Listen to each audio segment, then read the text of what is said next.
Namaskar. In this video I will discuss about the mind store. Helping images in Yoga Nidra is an approach of using the sign or image as a driver to provoke a reaction in the unconscious parts of the mind. How these signs are utilized and how they trigger this response is worth further examination if assisted images is to be utilized artistically.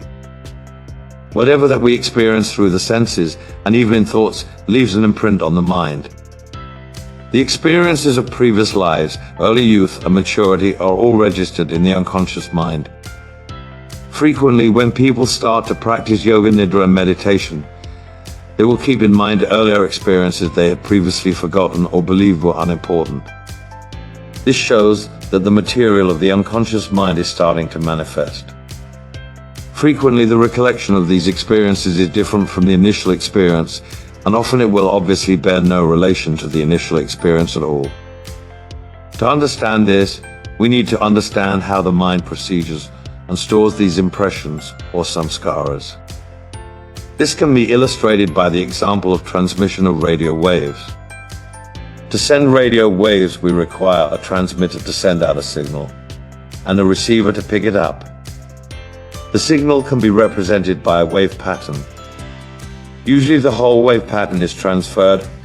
However, another approach which can be utilized instead is to take samples of the wave at regular intervals and transfer these samples.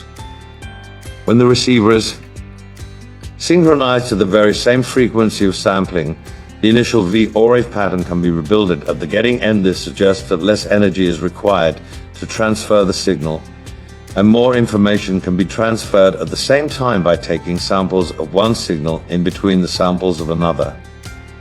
So we can see that the pass on info will bear no evident relationship to the original signals. However, when recycled, it resumes its initial kind. The mind also processes details in a comparable way. It can be said that the enormous quantity of information saved in the unconscious is in symbolic type.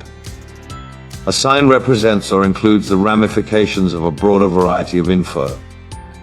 According to our samskaras, social and spiritual conditioning, actions and reactions, various symbols of our life's experiences form the material of the unconscious mind. We do not generally have access to the unconscious mind because our awareness is not tuned to the nature of these signs or seeds of information. However, by invoking specific images and symbols throughout deep relaxation, we can bridge the gap of awareness in between our waking state and the unconscious. The guided images provided by the instructor during Yoga Nidra provokes a chord of action with other signs in the mind.